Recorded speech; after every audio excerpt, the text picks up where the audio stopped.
الدولة يجب أن يحافظ على وحدتها، وأن يعني لا يجوز الخروج أن يكون عسكريا، يجب الدخول في العملية السياسية والمشاركة فيها،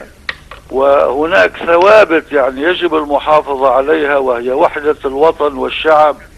ومرجعية الدولة والمؤسسات والسلم الأهلي الذي يجب أن يكون أساسا من الأسس، كما قال الإمام علي عليه السلام عندما حاول بعضهم بعد سقيفة بني ساعدة أن